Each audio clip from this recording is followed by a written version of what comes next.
Hello everybody, and today we are doing the commentary for the How to Train Your Dragon 3 The Hidden World movie. So yeah, I've been wanting to do this for a little while, and now we finally got around to it. So basically I'm watching the movie right now, and you'll see this picture and you'll hear my voice, and obviously I have the movie on very low volume because I think copyright with Universal on the third film is very strict and severe, if you get me. Like, the chances of getting a copyright claim or a strike even are very high, so I don't want to get that.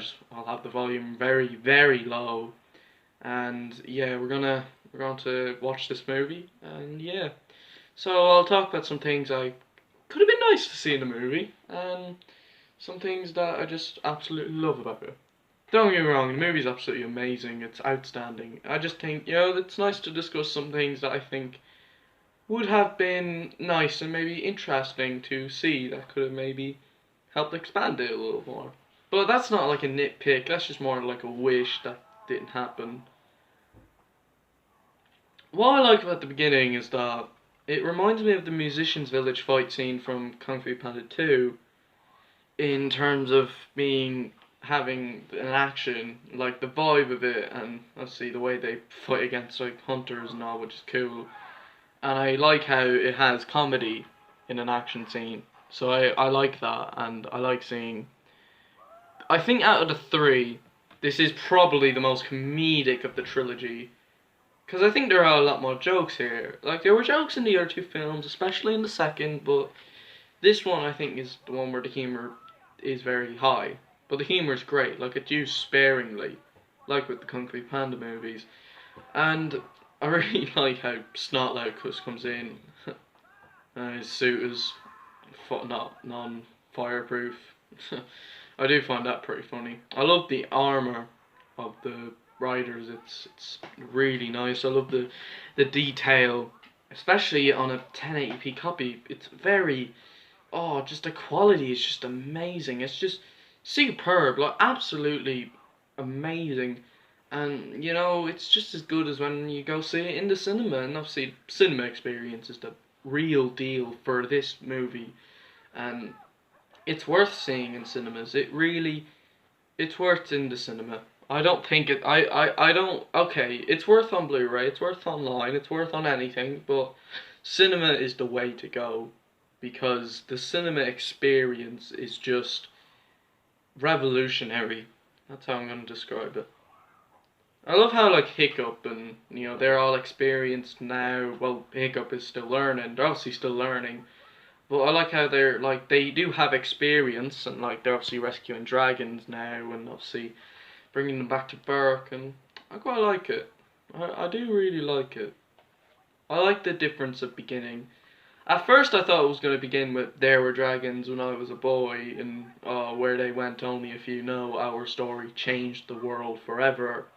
But I was having a bit of a. I was kind of because I really like that line. I really like how it was beginning the final thing of the franchise. Well, not like final thing, final film in both the trilogy and the TV series, but obviously we're gonna have an epic log of a short film in December, so that's gonna be quite good. Along with its Japanese release date. Yes, the film is about to come out in Japan on December 12th, on December 20th. Yes, December 20th.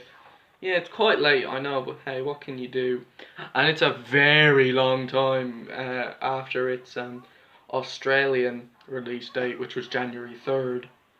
So they won't get the DVD until like the 10th anniversary of the first film.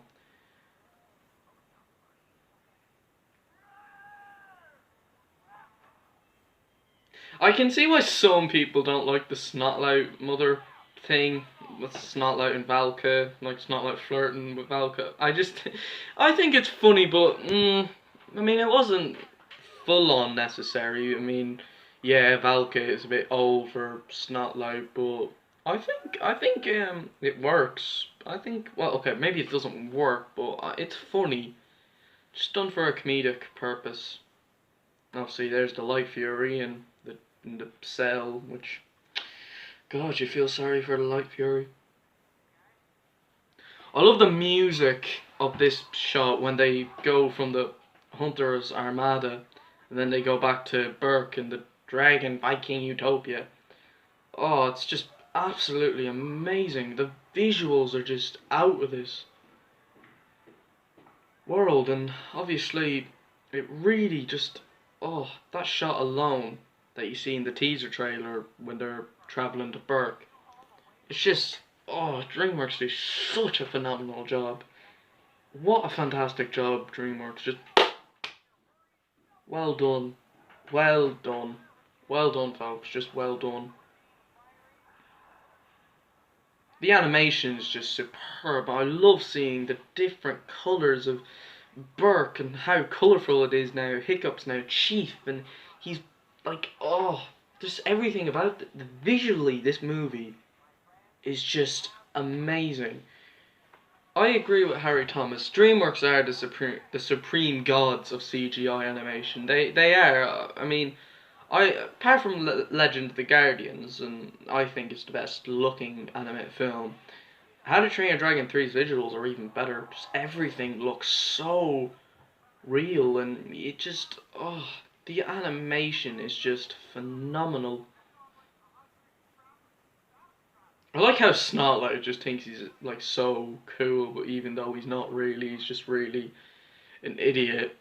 Well, to be fair, yeah, he is an idiot. To be fair, he is.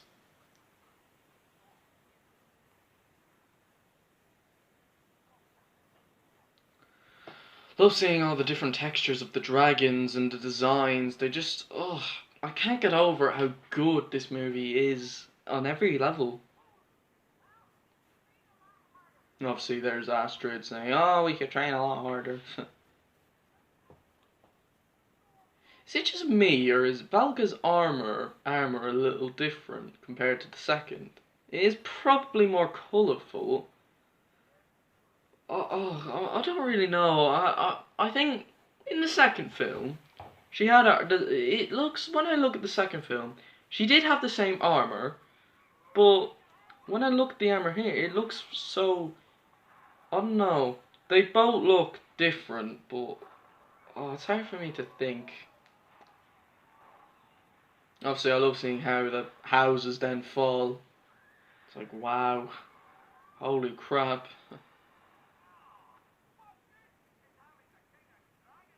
If he can't keep it out, or wanna do something here? I love the Crimson Gorgor, he's awesome. I love his horns, I love his model, he's so cool. You brought back a hobgoblin. They're a bad omen. We're Gust. I love how Gobber has a suspicion on hobgobblers. It's pretty funny. I like the hobgobblers. They're cool. They don't really do much though, to be fair. They are just kind of like, they just kind of stare at you with that creepy face.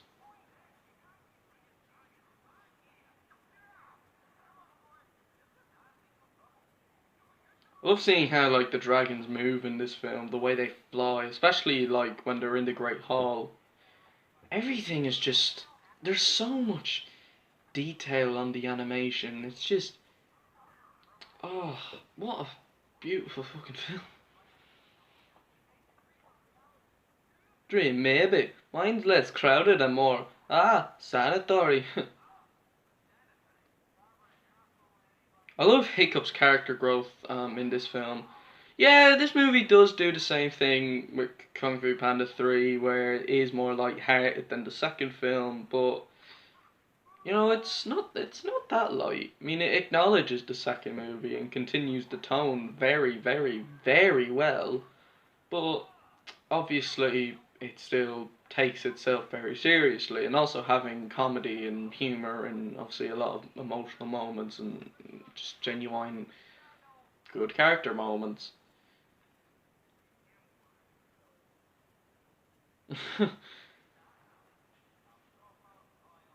So you can see a Viking sweeping the floor.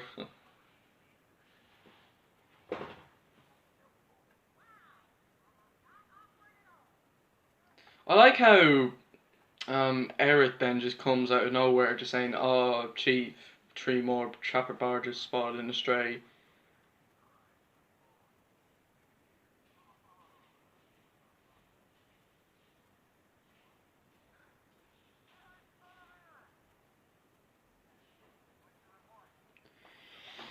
I can definitely see where people are coming from about Eric not getting much character development. Yeah, he's in the movie, but he's not in it as much as he was in the second film. But then again, neither was Valka, so there you go. But I think really, I think overall it's a great. I think Eric does have good character development. Don't get me wrong, he does. But I think really, yeah, he doesn't really. I would have liked to have seen more of his bond with Skullcrusher. I think that could have been quite nice. So maybe screen time with all the other dragons. Now we're on Grimmel's entrance. Sorry, his entrance is so much like Shen. The way he walks there with such confidence, he's not afraid of anything happening. He has no remorse. Just walking there. Yo, what's up, everybody? Wow, I feel sorry for those dragons. I love the Death Grippers, they're so cool.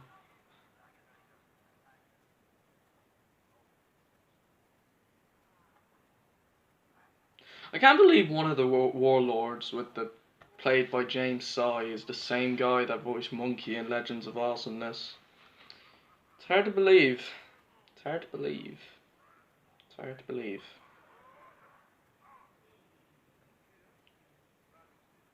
I think F. Murray Abraham did a phenomenal job voicing Grimmel. But anyway, back on to Era. I think, yeah, it would have been nice to see more of his bond with Skullcrusher, because you don't really see it, and maybe more of the other, like, you don't really see much of, like, the other dragons, like Barf and Belge and Huck Fang, or even, yeah, like, you barely see Skullcrusher in this film, which I think sucks, because, you know, Skullcrusher's the Rumblehorn is an awesome dragon, but I'm not like giving out. I'm not complaining. It's just more of a wish. I think would have been nice to have seen in the movie. It's not even a nitpick because I love this film. But you know, even if it is a nitpick, then it doesn't affect the movie. Doesn't affect the movie.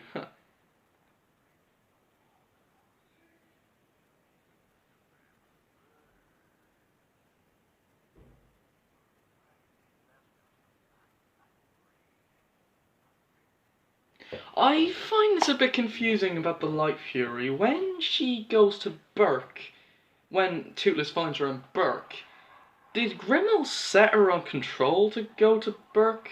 And then, when the light, then MC Grimmel said, "Oh, I introduced him to your female Furies made for life, you see." And then the Light Fury followed Toothless when they travelled to New Burke.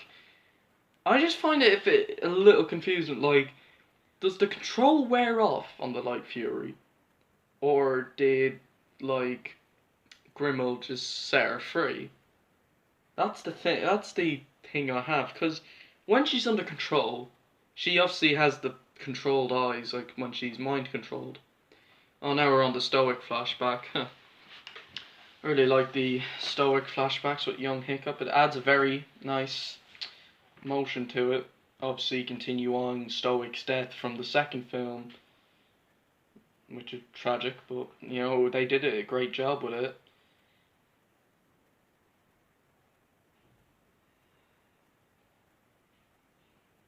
Ship, son, we need to talk. But I have to say, yeah, I think the light, like, did Grimmel just set the Light Fury free? And then did the Grimmel just think the Light Fury would do whatever that he wanted her to do without controlling her?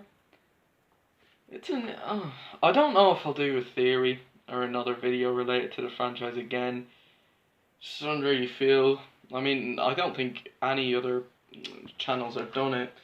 Whatso Videos is doing some videos related to the franchise. Maybe to like, I might, when the fifth short comes, but I might just do like a commentary on that and then probably another ranking of the franchise. Well, I'd probably just do it in like the commentary of the fifth short maybe. And actually, I might not do a commentary. I might just do like a reaction to the fifth short, like me going in blinded. I love Hiccup and Toothless friendship in this. It's really wonderful. I love Toothless's bond with Hiccup. I love how they care about each other. They would do anything to protect one another's kinds, and obviously they have to face the toughest decisions that they have to face because obviously for their futures. And it's great. It is great. It's really powerful. But yeah, I find that kind of like the Light Fury, because obviously Hiccup then found the needle thing that Grimmel uses to put into the dragons, and then it controls them. So I think really then the Light Fury kind of took it off, because obviously there was a trap in that woods. So that's my theory. Now we're on the Hiccup and Astrid moments. No, we're nowhere near ready for that. Sorry, I had to point that out. Oh god, she is hot. Wow, she is really beautiful in this movie. That's another thing. The relationships of the characters in this film is just phenomenal. Like, they really all connect. It feels like a big, like, pattern of, well, weird for me to say, but it feels like a pattern of all these relationships and friendships and all that.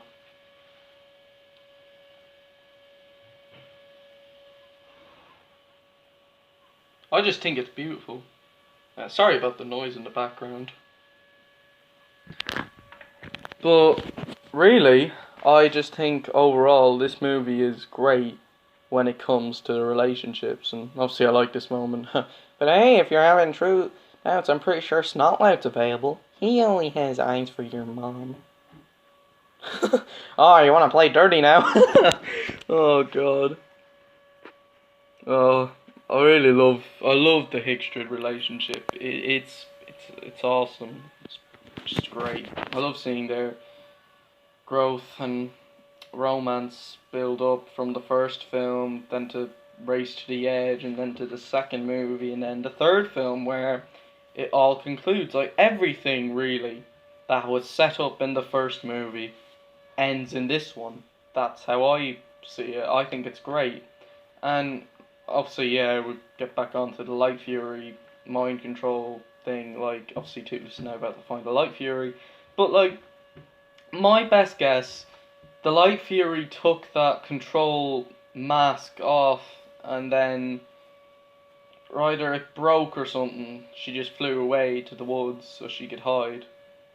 Oh my god, Toothless is so cute. Toothless is adorable. He is. He's adorable as hell. And the Light Fury is just as cute.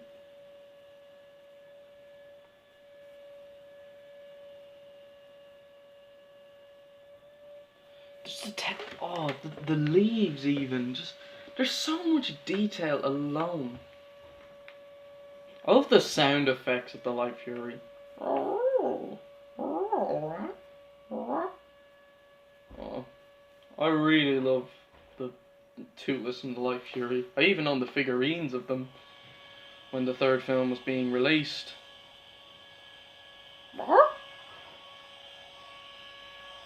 Sorry about the background noise, folks, but love. I love the relationship between Toothless and the Light Fury. It's wonderful. It's really beautiful. It's really beautiful to see, and obviously Toothless about to communicate with her. Oh, it's so cute. I just love it. I love seeing it. I love their romance so much. And the scenes with Toothless trying to get her attention is just it's so great. Hiccup and Astrid now found the Light Fury. Wow. Light Fury almost killed them. Oh, we're friends. No need to kill us. I love how he just says that. No need to kill us. No need. Oh, and then Toothless. Aww. Toothless, no. I love how the Light Fury can teleport and turn herself invisible. then Toothless can't. I like how they have both their different abilities and unique things.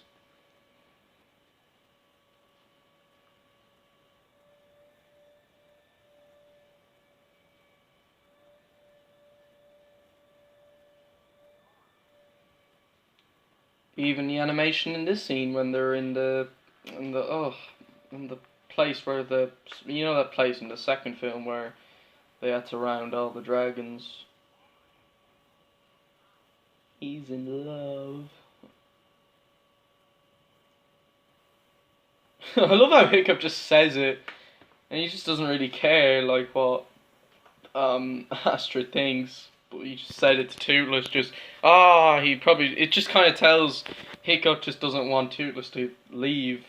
Like he wants to be with Toothless, but obviously, you know, he's a man now and he has to face tough decisions. Make your Toothless card and make her white. Could have led with that. Do you believe it? Toothless has a girlfriend. You did by the end of the film, Hiccup. I love Toothless how he just looks at the shadow of himself and he just starts messing. Aww. Yeah, you better do something. Seriously, I'd rather shovel. Okay, I'm shit. It's not that impression.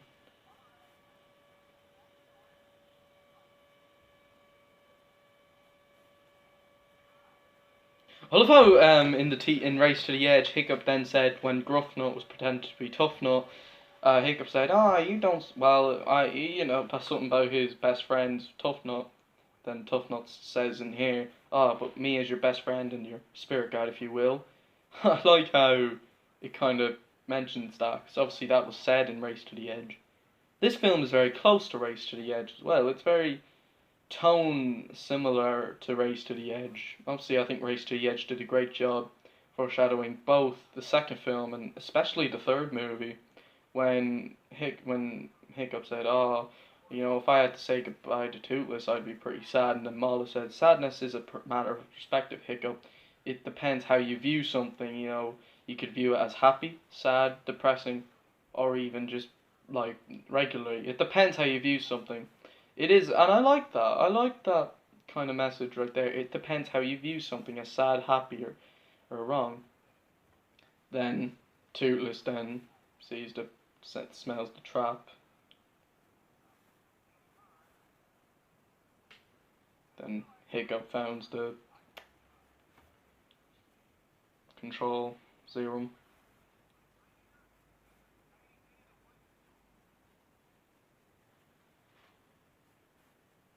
I love how when they get back to Bert, and it's like, it ruined boy talk.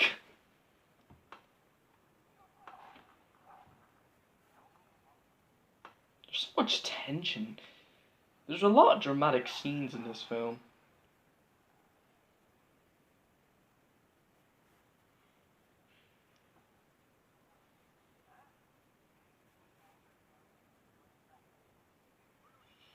And I like how Eric then just says, no, I wouldn't advise bringing Toothless anywhere, Chief.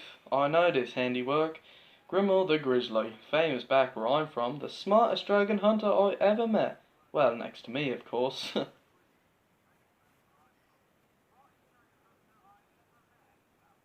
Smartest dragon hunter, sorry, I think I said dragon trapper. And I like how Eric then says, he lives in a hut to get inside the mind of its prey to control its every choice.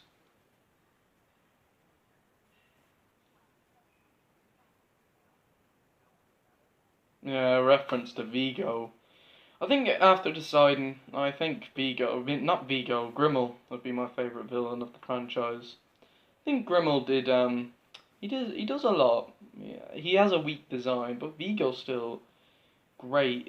Vigo had a better character development, I will give him that. But I think Grimmel, there was more. I don't know. I guess I just liked him better. It's kind of hard for me to talk about the villains of the series. It really is. Oh my god, I love this scene. Just love it. I love how Hiccup just sees Grimmel for the first time. how Grimmel enters his house. Well, I hope you don't mind if I help myself. This is, quite good. But first, let me finish my drink.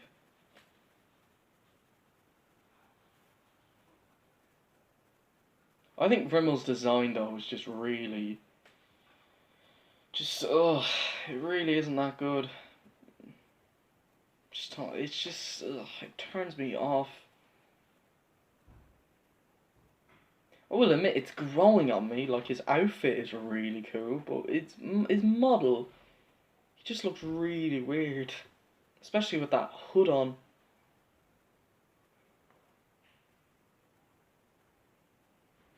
I mean, I remember when they released that picture of him, when the first trailer was coming out back in June 2018. I then saw that picture, I was like, that's the design for the main antagonist of the film? Ugh, not very good. I still really like the villain as the character. I definitely think, though, they should have shown how Grimmel killed the Night Furies, like what they did with Shen. So obviously Grimmel's a very similar villain to Lord Shen from the second Kung Fu Panda film, but I think I would have liked to have seen how the Night Furies went extinct. Because think about it, it's a huge thing in this franchise, how the Night Furies went extinction. Everyone really wonders, oh, well, how did the Night Furies go to extinction? Obviously, Grimmel just says, oh, I killed a Night Fury where it slept. That simple act of courage made me a hero in my village, so I decided to kill every last one. You know, I wonder, did he kill them off in a big village, or did he just kill them off separately? Through separate locations? I love how, like, fish legs and is under beneath a Toothless costume.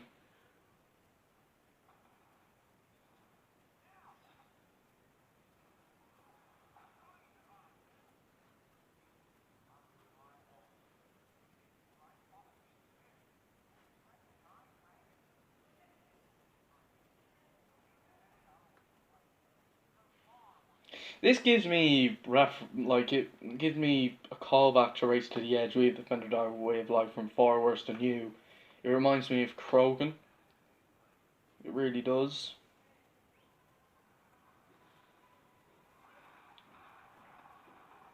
Oh god, this scene is just epic. When the Death Grippers they destroy Hiccup's house. Grimmel, you asshole!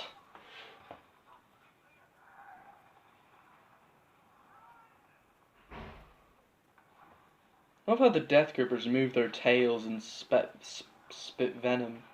It's really deadly. Or I will destroy everything you love.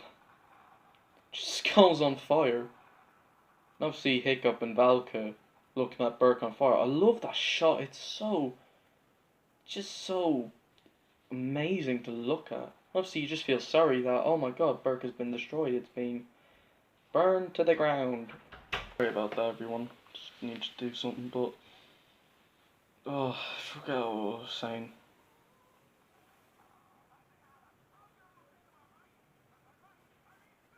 I was saying, yeah, Burke has been destroyed. Yeah, yeah. I wasn't really expecting Burke to be destroyed. In fact, originally I thought everyone was gonna move to the hidden world, but I was like, oh, they're not gonna do that. You'd think they would from the first trailer, but yeah, it was kind of the whole point. They moved from Burke to New Burke, so obviously they would, because see, they were getting caught and they had become a huge target.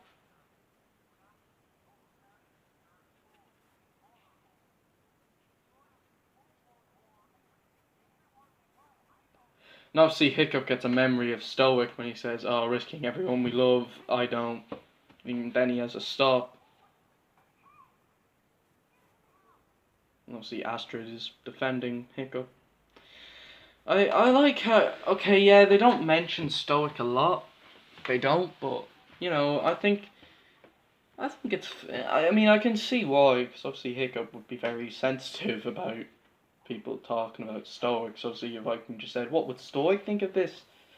But obviously, because Stoic is dead, and obviously Hiccup thought, oh, he wasn't able to be the chief of Burke, and yeah, I think overall it really works. I'm sorry, I just don't know. I don't have a lot to say. I know this is a commentary, but I'm just trying to think of stuff to say.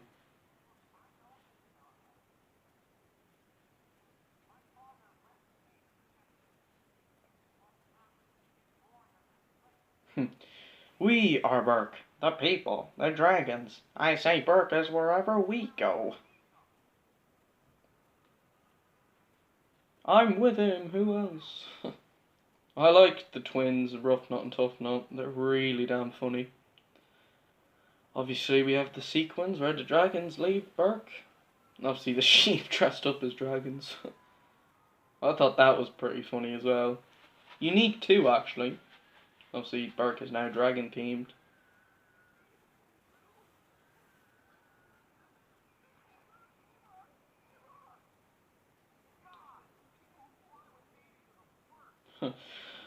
I like how we see Snotlout, Rough Nut, Tough Nut, Fish Legs, Hiccup, Astrid. I really like their casual clothing, as well as their armour. I like how they have such a clothes. For fight scenes we have armour, like regular, we just have casual. And obviously the warlords have arrived. Grimmel's still at Burke with the Death Grippers. I find it funny that there's a Death Gripper that only has one eye, the other eye is blinded. Reminds me of the Boss Wolf. Pretty much.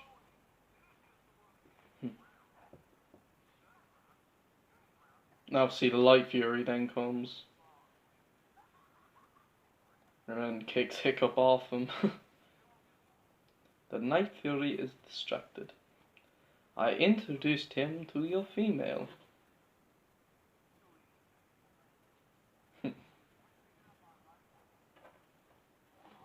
Just every scene and shot of this movie is visually stunning. Everything is just superb, just Oscar worthy. Just Oscar worthy. Well, look who it is. I think DreamWorks did a great job mapping this franchise out as well. Like Dean DeBlois really had a plan with this trilogy. Ever since 2010, Dean DeBlois wanted to make it a trilogy. He obviously just wanted to do nothing more than that, and he's right. You know, don't do another one, DreamWorks, please. Don't do what Toy Story did, where we have a fourth one, and now Toy Story 4 is out, and you know this movie's just way million times better than Toy Story 4. Toy Story 4 is just enjoyable. This one's a masterpiece. I know a lot of people will disagree, but you know, Toy Story 4 just wasn't that great, and they should have just left it at 3. See, like with this, at least How to Train Your Dragon 3 is the finale, and I hope obviously we have the short film coming out, and yeah, I'm pretty excited for this short film. I wanna see how it takes place after the third film. But we don't know if it's going to be set after the third film. Could even be set after the second film. Well, we'll have to wait and see. See, isn't this fun? Oh, how Grimmel just thinks he's having fun, then the warlords are just bored. Love of the hunt. I thought you were Congoros. You have... Allow me a few more days to enjoy this. Well, you just said we have dearly missed it.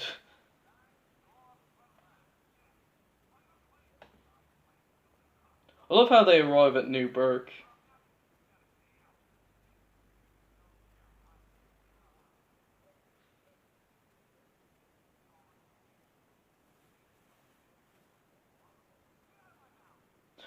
Is there a problem here? Yeah, problem. Okay, yeah, maybe it is a little weird when Snotlout then fancies Valkyrie. It's a bit weird. I'm next in line. Number 2, because I'm clearly Valky's favourite. I will keep you from the harm if you will stay beside me. Oh god, imagine if they did Dancing in the Dream between Snotlight and Val. Well, actually, that's another thing that would have been nice, the Dancing and the Dreaming for the wedding. I think that a lot of people wanted that, and yeah, I agree, they should have. Maybe if they did that dancing scene they were going to include, they might have had it on, but yeah, it was obviously the film would have felt too long if they had a dance scene, but I don't think it would have, because the movie goes by very quick. It's paced like a rocket. It's on for an hour and 40 minutes. Why not make it? Why not make it longer? Maybe a dance scene. That's about it. Grimmel's backstory visually. The other more screen time of the other gang's dragons, the other dragons, and that's pretty much it. That just could have been nice. Oh, but then again, deleted scenes are always there. And the deleted scene where Stoic says, "Oh, with the bird, you have to let it fly free so it can return to the wild." I think I saw a fan on Instagram say that should have been included in the film to foreshadow that Hiccup would let go of Toothless, and I would agree. Yeah, I would agree. It would have foreshadowed the separation very well. I like how Valka then just asks Hiccup to think about it, like, are you sure this is a good idea to stay? Like, we could get caught. Like, remember, I tried to stay hidden for like 20 years. But greedy humans always find a way. I only ask that you think about it. Kate Blanchett's voice acting. Sorry, it's just a few friends have just made me love making jokes about the third film, especially in the whole franchise.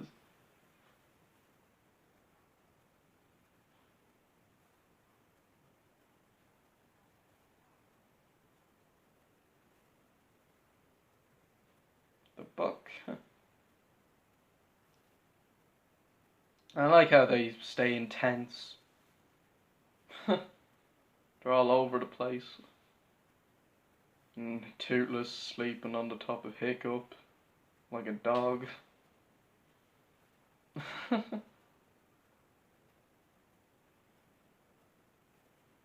Nah, it's too early, bud.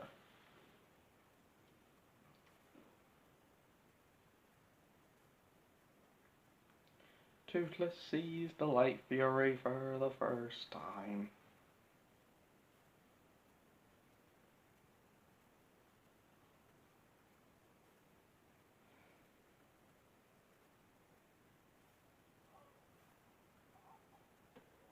Oh, Toothless is so cute in that scene. You getting all excited? Get all excited, children. We're about to have some flirting. I love this bit as well when Toothless knocks his head.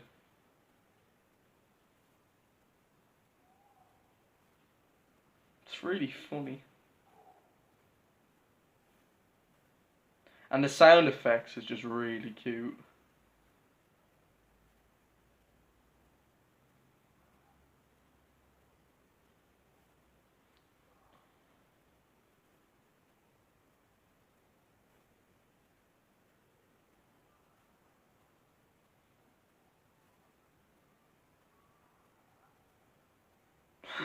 Love how Toothless just runs as fast as he can.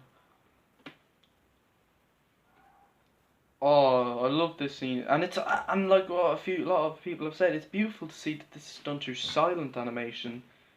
The romance between Toothless and the Light Fury is it's beautiful. It really works. I love how Toothless just falls. No, no, bad.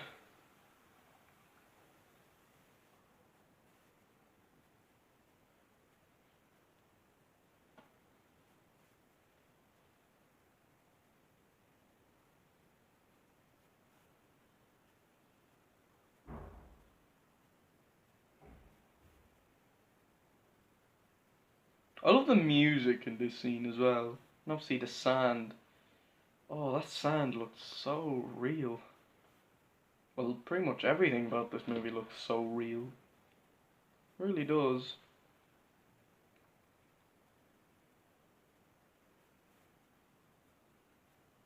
About the Light Fury almost caught Hiccup.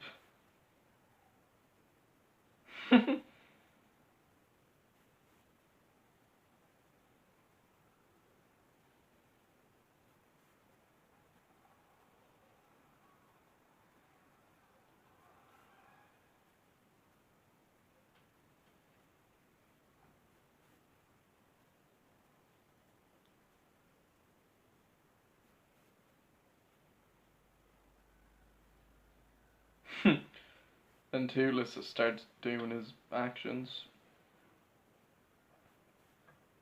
I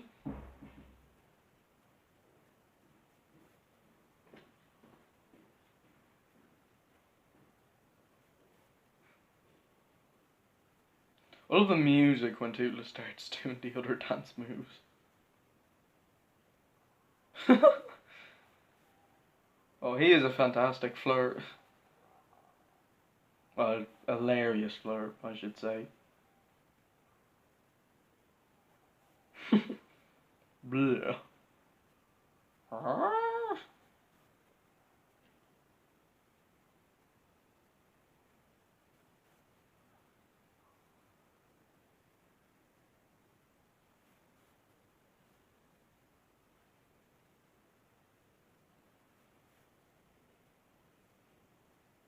love how then Hiccup's like, no, no, don't, and then you're just like doing the actions, like whispering, kind of, oh, don't do it because obviously you'll break it. And then Toothless just, he doesn't understand, then he just breaks it.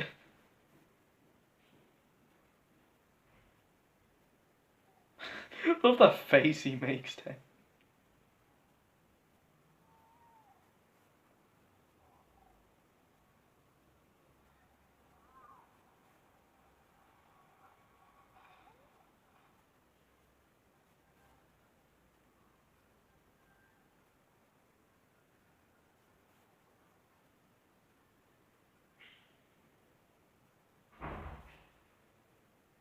Oh yeah, and then I love how Toothless then gets a branch.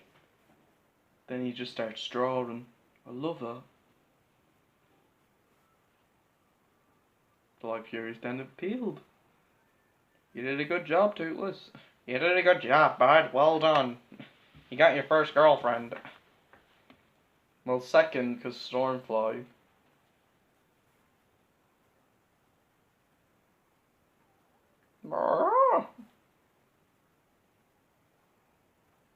Then he finishes the drawing.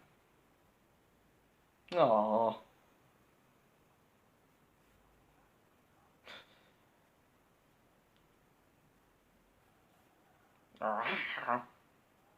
Love how Toothless then gets afraid and then he just opens his mouth. He lets the branch off.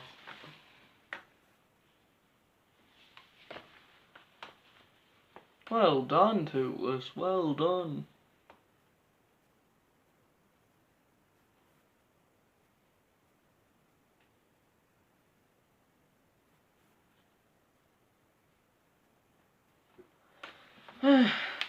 And Toothless obviously can't fly on his own. Aww. I feel sorry for him in this scene.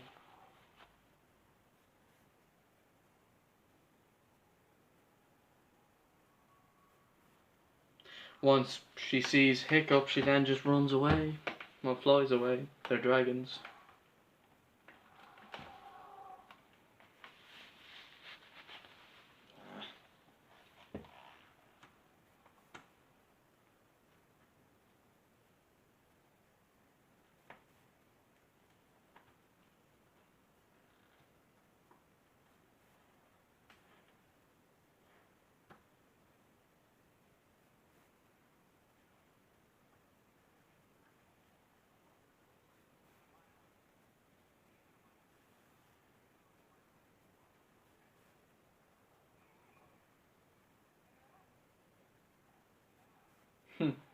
Love how Toothless just gets excited to see his new tail fins being made.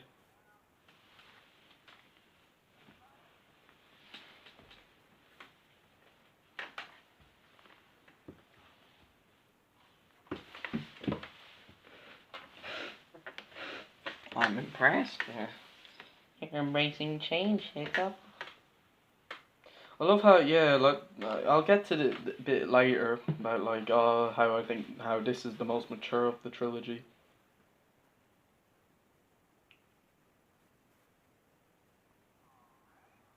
Fire when ready. Sorry. It's nearly 7:20.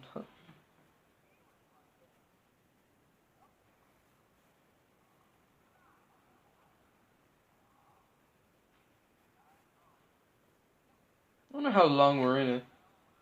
Oh, 46 minutes. Wow.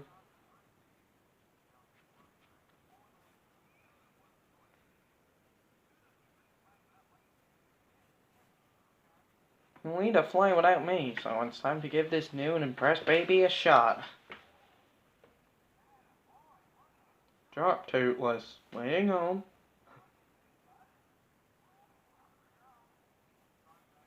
I love how he kind of does his stoic impression. My son out at the latest.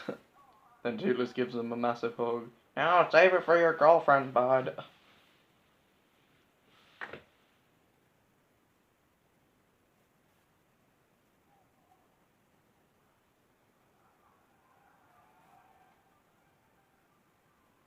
This scene alone is obviously very light-hearted as well.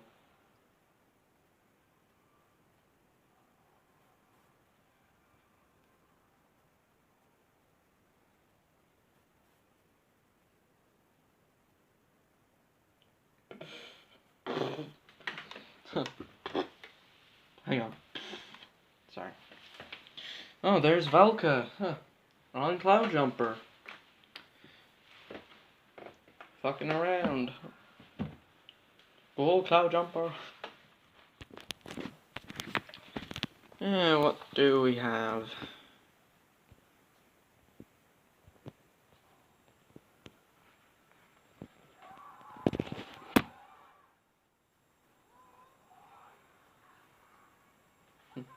Watch out! I love the dragon fights in this as well, like how the dragons fight each other. It's awesome. DreamWorks do a phenomenal job choreographing fight scenes in their movies. Well, like some of them. How to Train Your Dragon, Kung Fu Panda, Rise of the Guardians is a great example of fight scenes.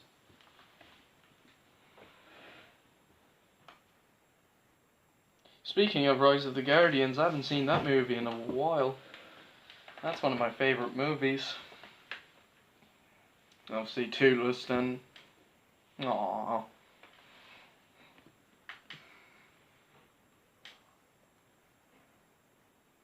I love this scene as well when Toothless then tries to fly with the Light Fury. And they start flying around.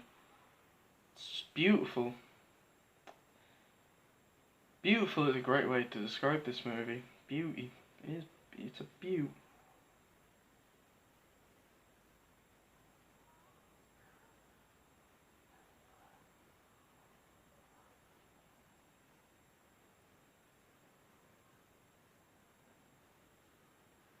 I love the music as well and the lighting.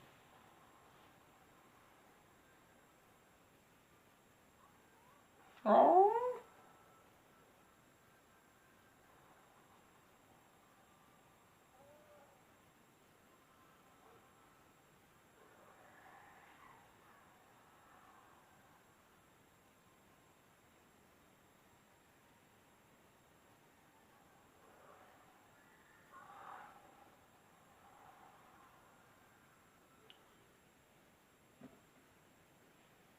And then Toothless uses alpha powers.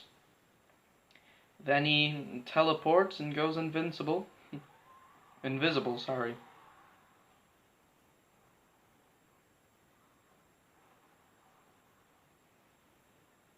Love how he burps as well. It's so cool.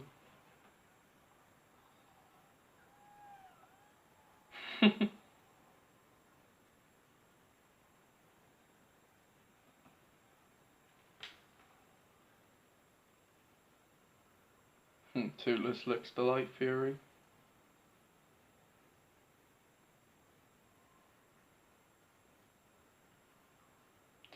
This scene is just, oh god, it's beautiful with the northern lights, the water.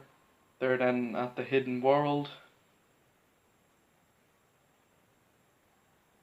I like how the Life Fury is basically the key of the hidden world. But when you think about it, I actually thought she was from the hidden world. They kind of make you think that from the trailer. Oh, yeah, let's go in.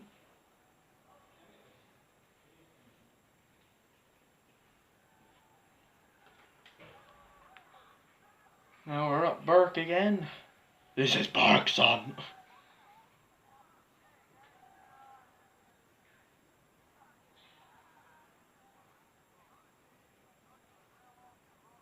But this stop ain't bad. Ain't half bad. There's Eric again, huh? He's in the film quite a lot. Enough, anyway. He has enough screen time. Even if, yeah, I mean, that would have been nice to see how he bonds with Skullcrusher. You barely see Skullcrusher in this film. You only see him for like shots, and that's about it. Same with Barton Belch and Hookfang and Meatlug. Well, Meatlug is in it quite a bit, especially fish meat. You have to strip those two. Strap to the stretch his wings. But you. Oh, those bloody hobgobblers. I swear they're probably faster than rabbits. I bet they want to eat me. Higgy, I'm up. Oh. This is just really funny. When Tough Nut then slaps Hiccup's arse. Come on, chin up, Hickey. Yeah. Move that butt to the left a little bit.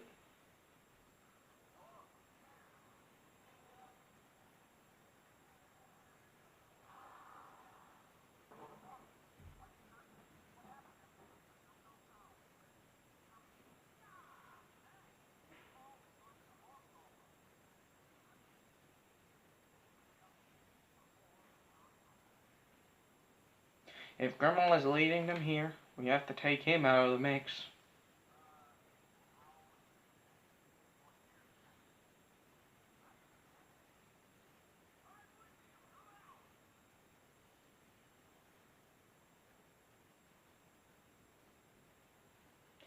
There's Grimmel in his fortress. His fortress is pretty cool. Using the death grip of venom.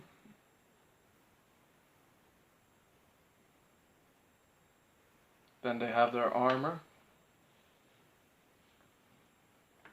This scene is awesome. This scene is great.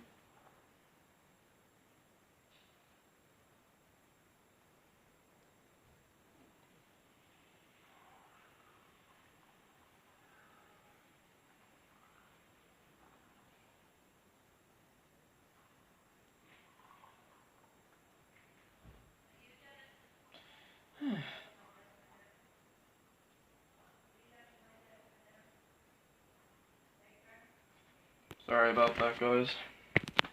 Just background noise.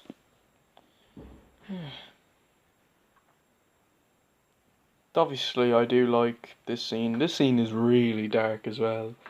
When the Death Grippers then have to burn up the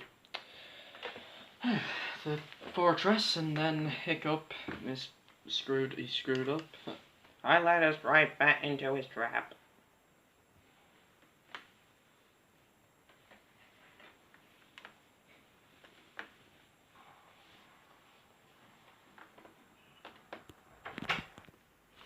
Sorry guys, sister came in. Oh god. Hate it when people just come into your room when you're in the middle of recording something.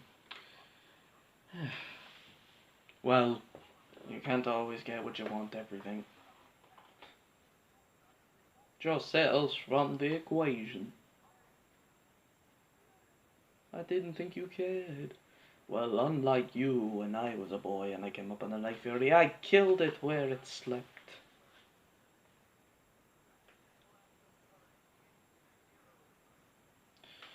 I love how F. Murray Abraham did such a phenomenal job voicing Grimmel until you came along, preaching that dragons are something other than thieves and murderers. That nonsense stops now. Dies now, sorry. They're dragon killers. Wow, Grimmel, you're such a dick.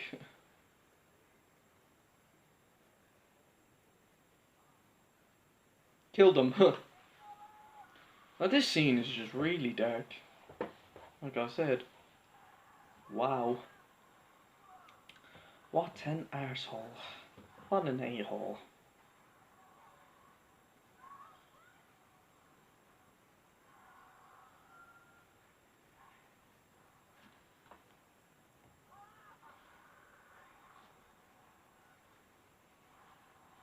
Obviously Valka using her staff like a badass. Up here.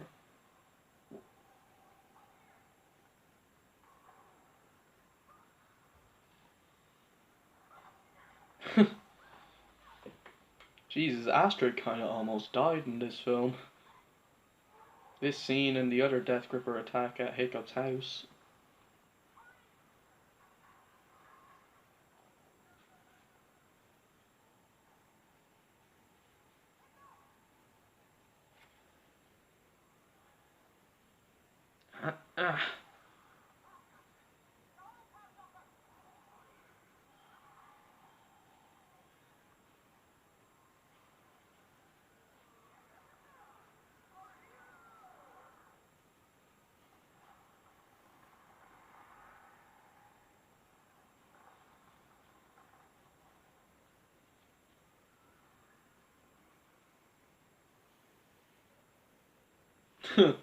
Rolf Nuts kidnapped, and then Grimmel's just like, wait, what?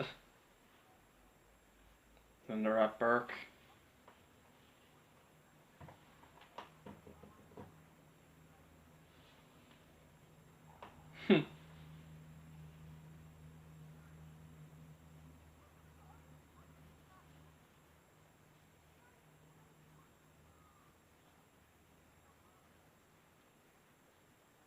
Olden B Spanks, this just keeps getting better and better. Okay guys, just keep your helmets on. Toothless and I will fight it.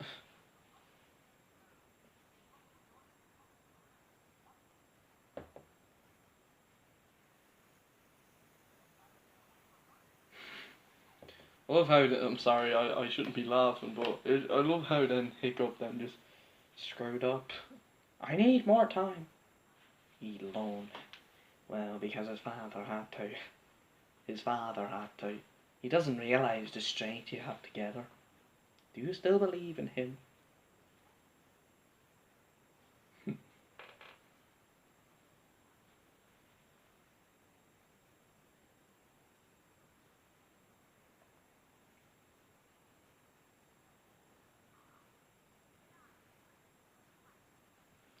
Oh, now we have a really funny rough nut prison scene, which I thought was hilarious.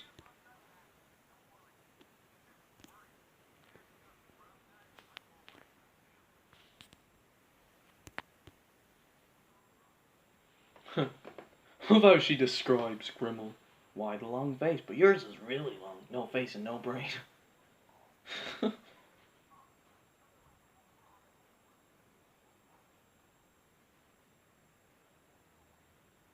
I love how she's just trying to annoy the shit out of him.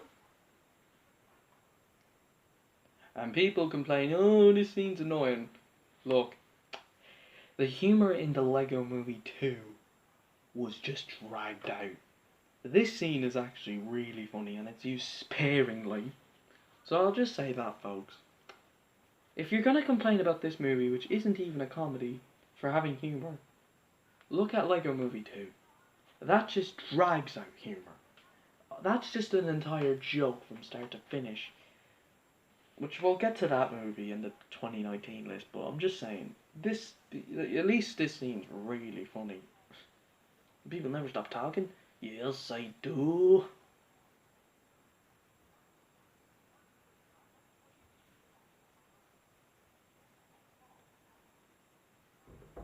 Uh-oh, rough nut, you screwed up that one.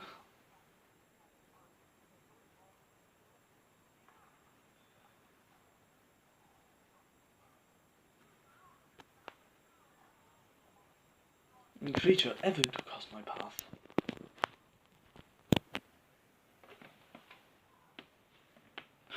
Gonna get you. No, this one's gonna get you.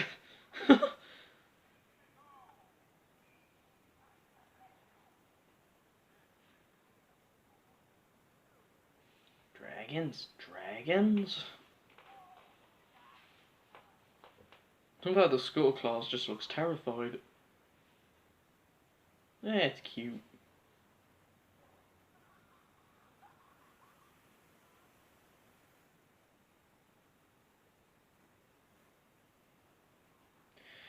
And now we're at the hidden world.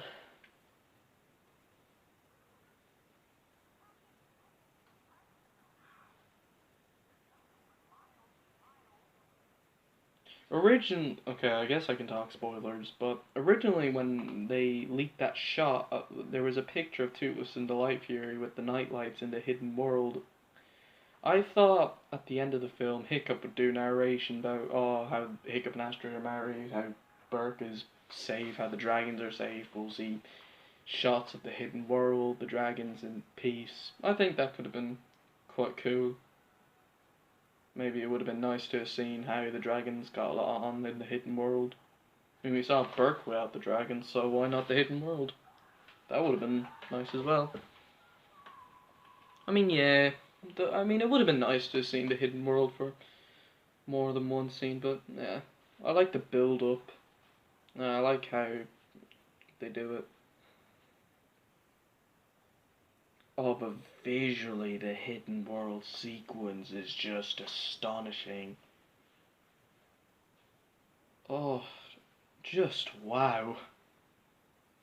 This scene gives me Legend of the Guardians vibes when Soren flies in the fire, especially with the music.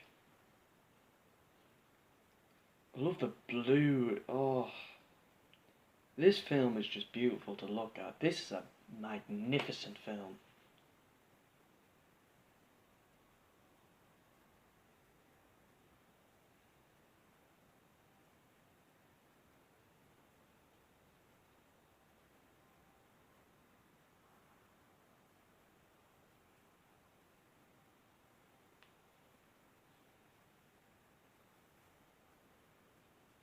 Oh, just wow. I love the crystals as well. Love how we see the baby dragon eggs.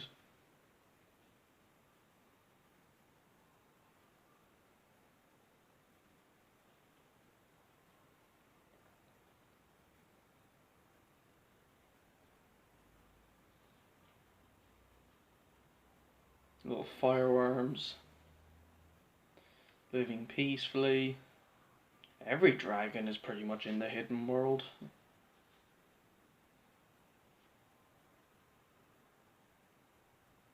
I know I was told that in the novels set between 2 and 3, Toothless, whenever he like does a call, as an alpha call, there's like these statues that like let the other dragons know that we have to disappear, we have to go into the hidden world. So pretty much Heather and Dagger's dragons, Windshear and Shadow Master and the Triple Strike, they would have known when the time was right to go to the hidden world. So there you go.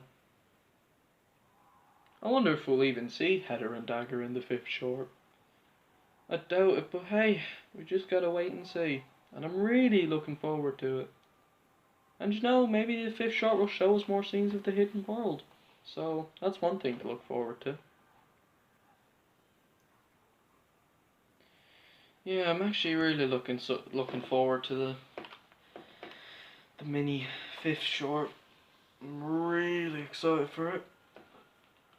I just want one more short though, and that's about it. I don't want another movie or another TV show. I just, I mean, I wouldn't mind a 4th movie if it was made in, like, say, when this movie's 10 years old, like in 2030, I wouldn't mind it. But not, just not now. Not like in 5 years. Like, wait until like 10 years the latest to have another one. Because obviously they do leave it open. We'll guard the secret until the time comes when dragons can return in peace. And obviously Toothless and the Life here doing their dancing. Once again, it's cute. It's wonderful.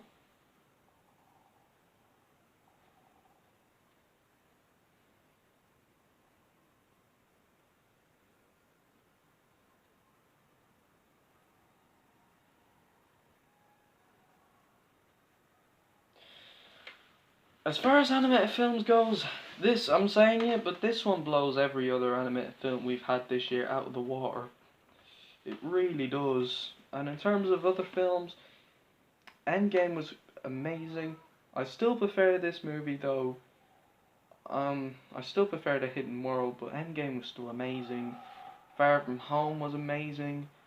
Captain Marvel just was a bore fest, and this is the best movie of 2019. 2019. The best film is How to Train Your Dragon: The Hidden World. And I mean, so far 2019 hasn't been a great year for animated films. We had this great masterpiece, but everything else has just been either decent or just not that great. We've had enjoyable ones: Missing Link, Wonder Park, Toy Story 4, which I'd say is just enjoyable. Lego Movie 2 was a mess. Norm the North 2 was awful, although Ugly Dolls, which I saw today, and we'll get to my thoughts on that one soon. You'll find out. Oh, see, here's another toddler hiccup flashback. I quite like this scene. It kind of foreshadows that love is a great gift. In the end, it's all worth it. There's no greater gift than love. I love it. Really do.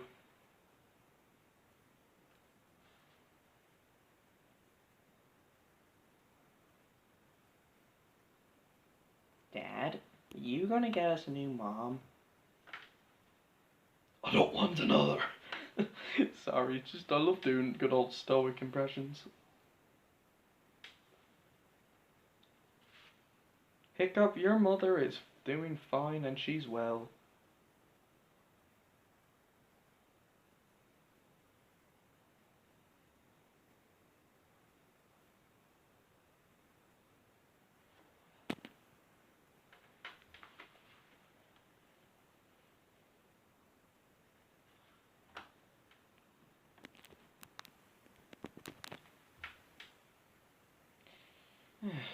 Then when we have a real emotional moment, everyone's not very happy.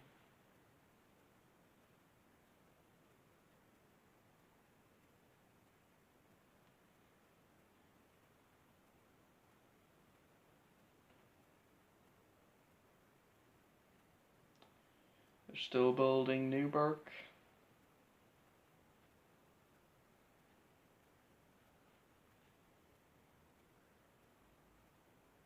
It's okay, Bart.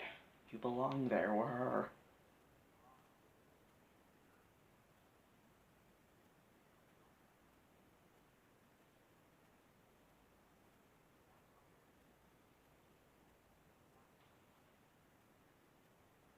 I love how Toothless then just sends the light fury, and Toothless then licks her again. But you know that doesn't wash out. Aw.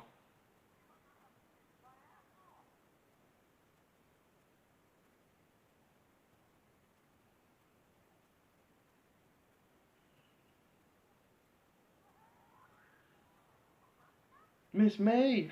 No, not really. That actually would have been really funny if Hiccup said that. No, not really.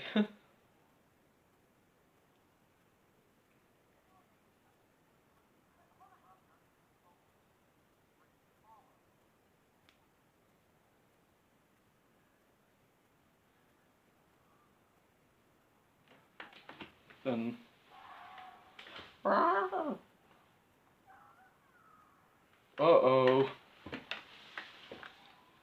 Oh shit. I love how Grimmel just appears out of nowhere to Toothless then. Shoots him with a bow and arrow. Jesus, wow, I feel sorry. Oh god. I love how it has that Dragon 2 vibe where then when Drogo then appeared at Valka's sanctuary, a little game has come to an end. Then the dragons all come out to attack.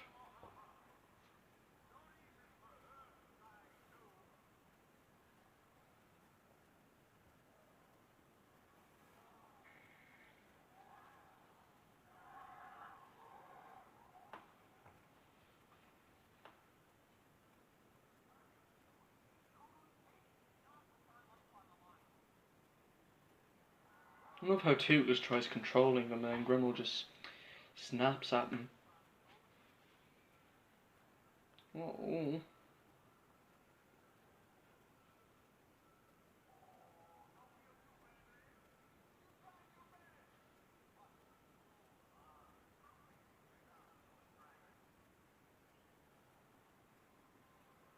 I find it pretty similar that like when after that happens, a massive thing happens, Toothless is now kidnapped, then Hiccup feels like crap and then someone gives him advice, which is Astrid in this case.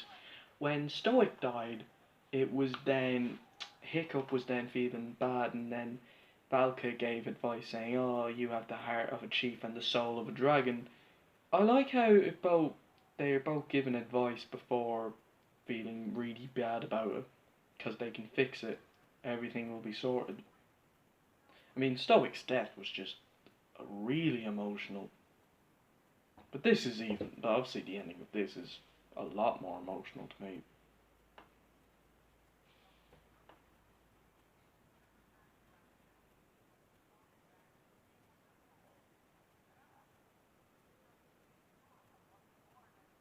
I can see that.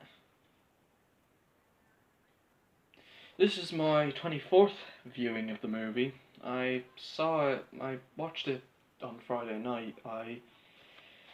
When I came back from Turkey, I did my marathon again for the third time. I went through the first film, the shorts, the TV series, the second film, and the third film. I started on the 19th of July and finished on July 26th, so that was really quick. I enjoyed it. Really glad I went through it.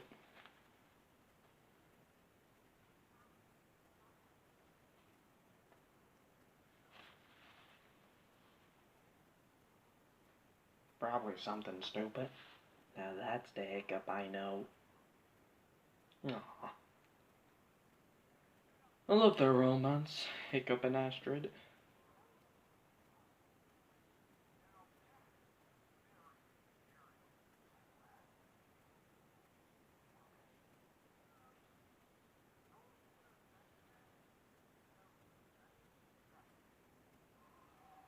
Then the Death Grippers. Oh, the final battle is just so good as well.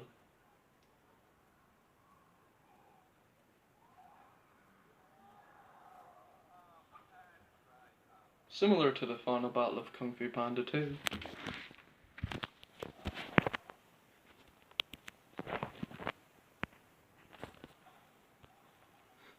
So, jump off the cliff in these. Hello, everyone. Sorry if I was too loud. We got 29 minutes left. Yeah, it should go quick. Woohoo! I love how they used our armor to fly. That's actually really cool.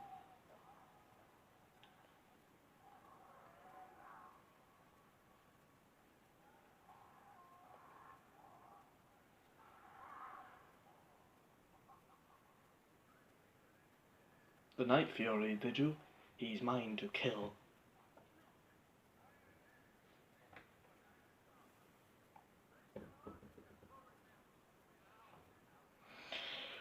Oh, sorry. Just kind of tired. 10 to 8.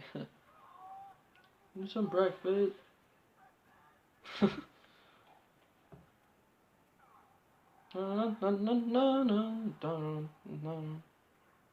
Same music when the dragons were shooting the alpha in How to Train Your Dragon 2. Then Toothless gets them to set free. And now we have our real epic battle, boys.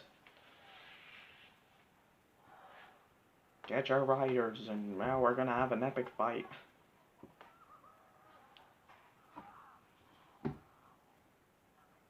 Oh, the final battle here is just so good.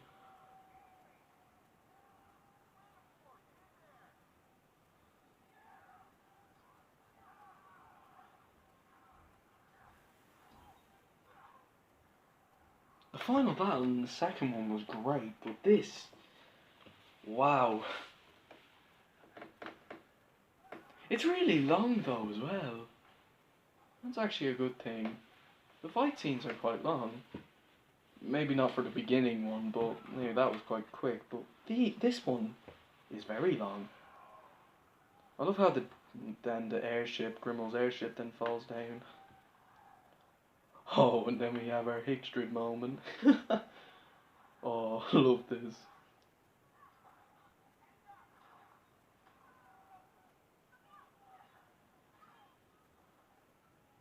I'm sure all the fangirls now like Hiccup in this scene. Sorry, it's just on Instagram. The How to Train Your Dragon fandom posts a lot of memes about this scene. Well, not necessarily memes, just pictures and edits, and it's really funny. Now Hiccup is about to save Toothless. Wow.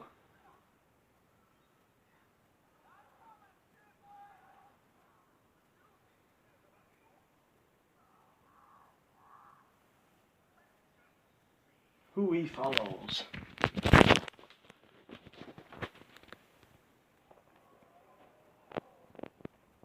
Wow. I'm sorry, bud, for everything.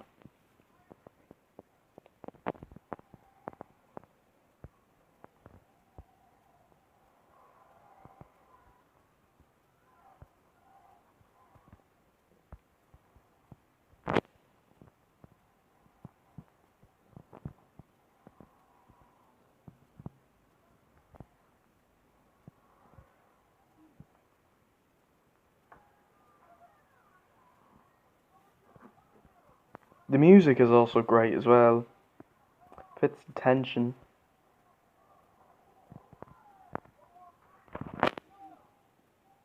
Crimson Gore got her.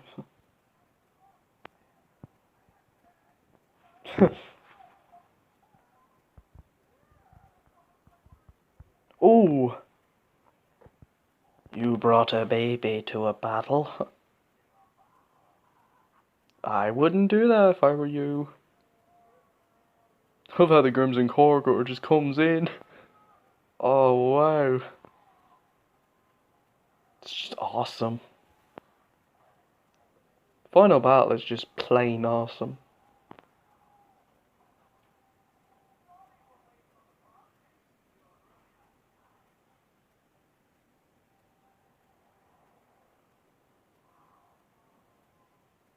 Then the chase begins. Hiccup Toothless versus Grimmel and the Light Fury.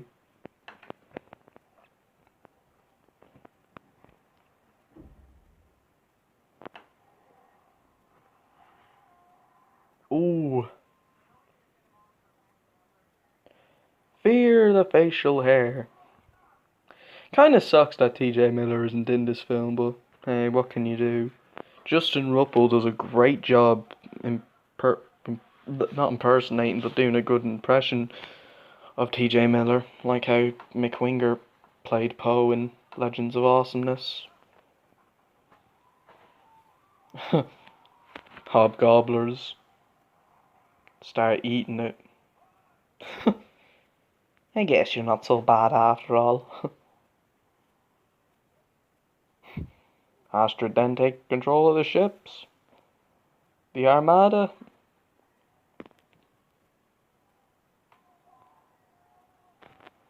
I love how the ships just keep going, then they start crashing into each other.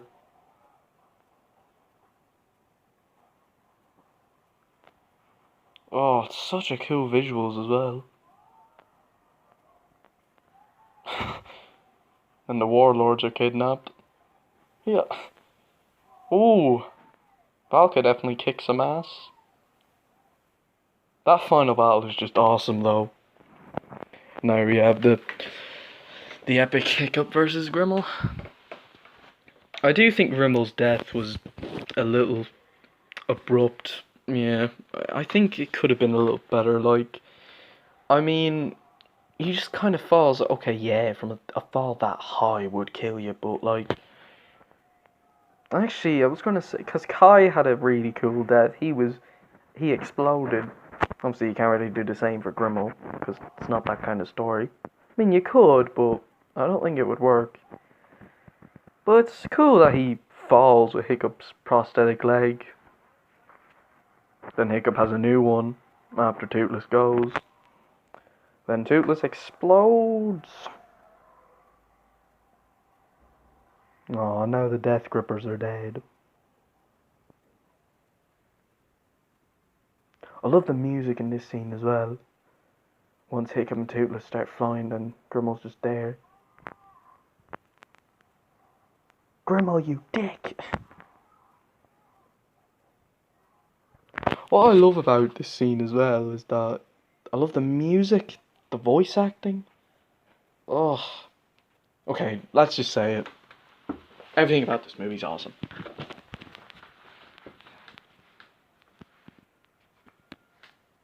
Then Hiccup falls. And the Light Fury saves Toothless. See, I knew you'd come around.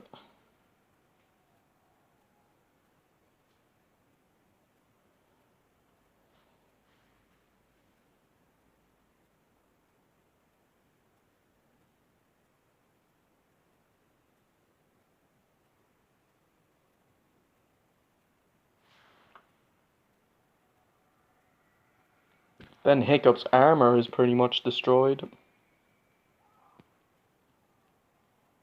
And the Light Fury saves Hiccup.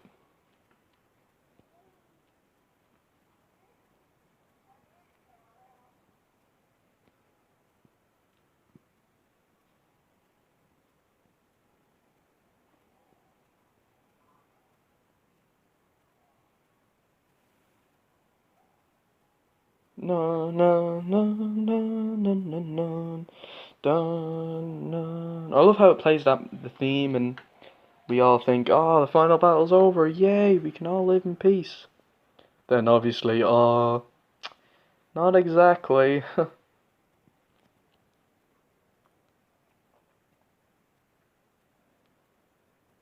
Oh, I couldn't. Oh, this scene made.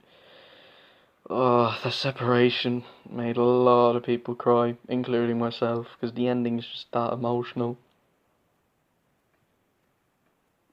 Originally, it was going to cut off to the credits at this scene. I don't think it would have worked. Played together from afar after the dragons leave.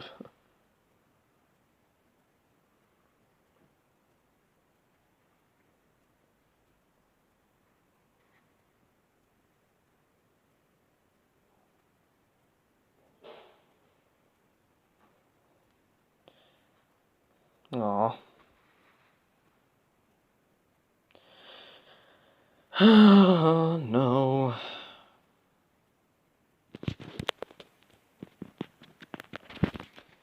Really was powerful though to separate Hiccup and Toothless.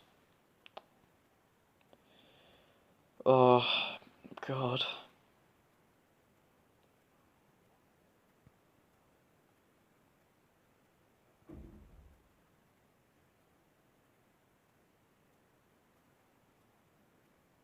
Time to look after yourselves.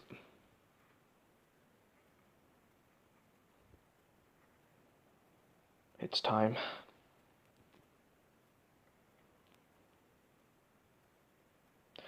They all take their saddles off.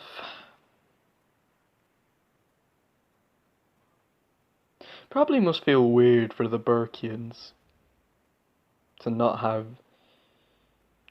dragons anymore in the world.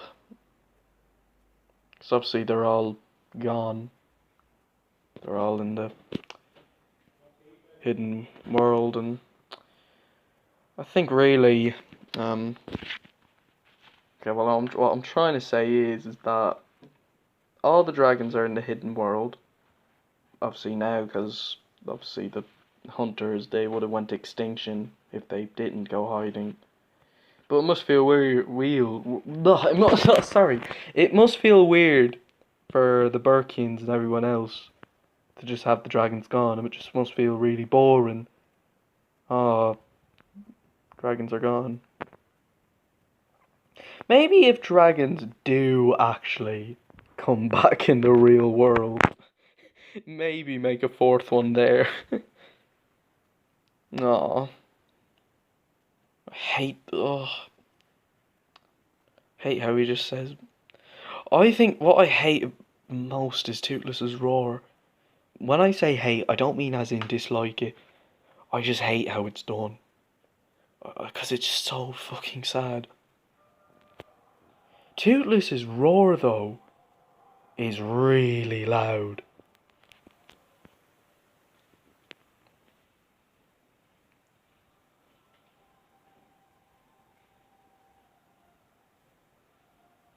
Now all the dragons are gone. Gee, you barely see the terrible towers. That would have been nice as well to see. I remember when I first heard about Hiccup and Toothless separating, there was a rumour saying that the dragons would go extinction. I went, what? But, no, no, that can't happen. But I was like, oh, tough choices have to be made. And I think it works, because, this is the goodbye of the whole franchise. Obviously, we have the additional fifth short, and I obviously really want to see that, but... Oh, God, it's sad. Now all the other Vikings are just there. Oh, God.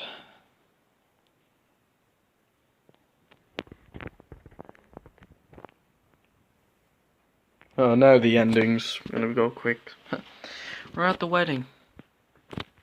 Hiccup and Astrid's wedding attires. Oh, I wanted to see if the new Burke will have snow in the fifth short.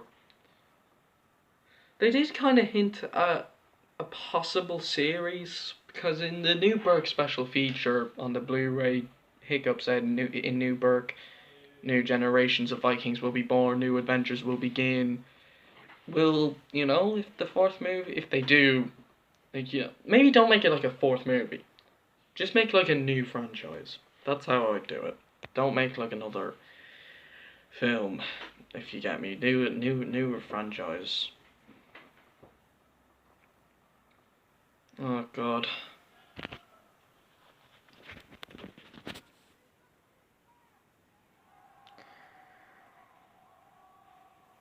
Hiccup getting into that kiss for good. I love how everyone's just crying. I like sensitive guys. I would agree, yeah, it would have been nice to have seen the other writers at the very ending, but to see how they aged. But hey, I love the ending the way it is. Obviously, they're at the wedding. I like how the wedding's their final scene. I love their final shot, standing on the bluff. I like to think that bluff Hiccup and Astrid are standing on is where Hiccup stood when the dragons went goodbye. I love the transition as well. Obviously, we have nothing.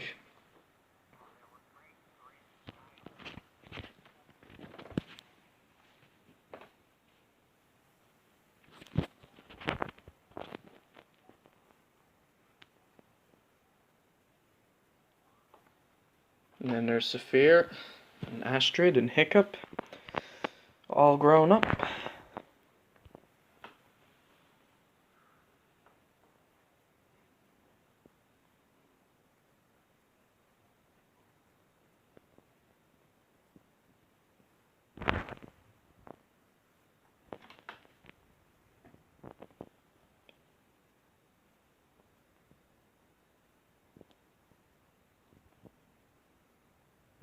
I love how Toothless, like, is just there, sitting down, and then he just sees the boat, and then he completely forgets about them. Like, you'd think Toothless is gonna kill Hiccup, but he doesn't. He just doesn't remember him after 10 years. I love that idea as well. A 10-year jump. I actually thought, oh, Toothless came back, but nah, it was just a visit. I wonder if the fifth short will just show that as well. Are the dragons gonna come back, or do they have to stay in the hidden world forever?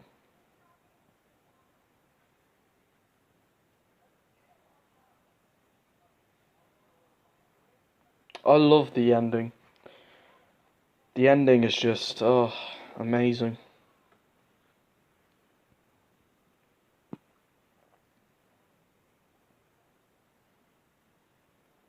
I think this is the best ending to a franchise.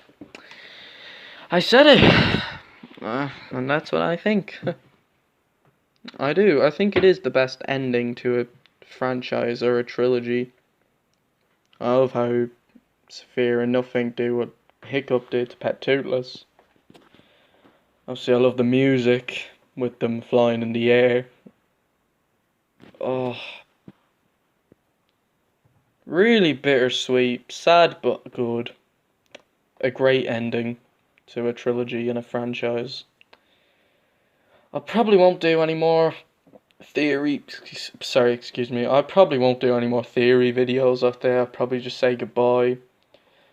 No one really does them anymore. Silver Willow Wing, Hello Future Me, Whatso videos still does them. But nah, I think it's just kind of say goodbye. I'll think about it, but for now, they're over. The commentaries are all over, and I'll definitely do another one when the fifth short comes. But I'll probably do a reaction. I want to do that. We'll see. And I love the final shot. You know, what I love about it is that To the Sky, the song in Legend of the Guardians, I love how it goes, take to the sky, which is the final lyric of the song. In the final thing of this movie, they took To the Sky. So Take to the Sky really fits this movie. Till the time comes. And now it's over. So yeah, and obviously I love the end credits. I love how they show bits of the other two films. I love how they show bits of the third. I love how it's done in the painting, the same art style the Kung Fu Panda 3 end credits were done. And I love this. I love Together from Afar. My favourite song, tied with Take to the Sky by Owl City. Yonzi did a great job doing these songs, and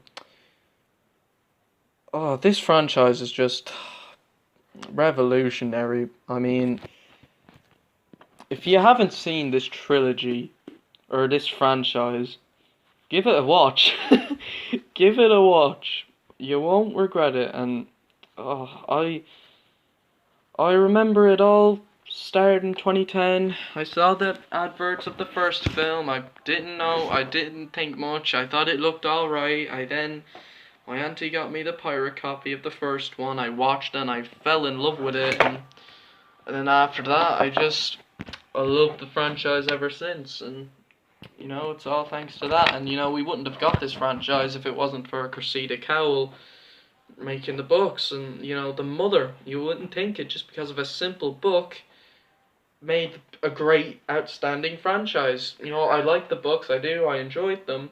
But I love the franchise more, but obviously they're both great, but seriously, oh god. To go, I'm living. And you know, I miss this franchise, but I said that in my review. I did miss it. I was really upset when it was over the day I saw it. And then I saw it a second time on opening day with my friend, and I just went, oh, well, I mean, sure, I miss it, but, it's going to be remembered, and I really missed the cinema experience for this film. Oh, that's something I'm going to miss, but, yeah, what a great film. What a great film. I highly recommend you guys check it out.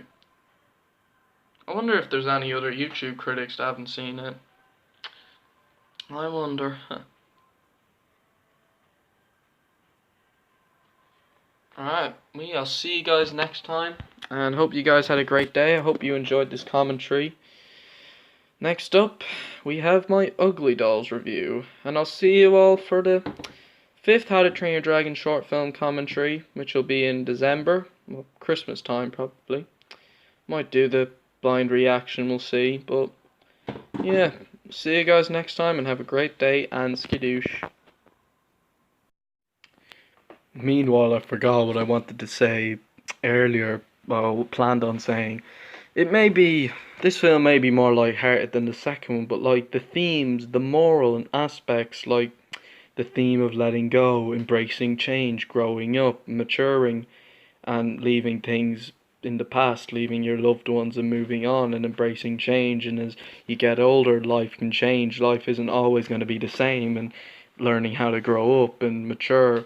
And just the theme of this film is maturity and growing up and learning how to grow up and embrace change. And they did a beautiful job showing it, and I think it's why it's the most mature of the three, and that's a defo, and that really means a lot for the end of the franchise. So yeah, that's what I wanted to say earlier on. So yeah, goodbye guys.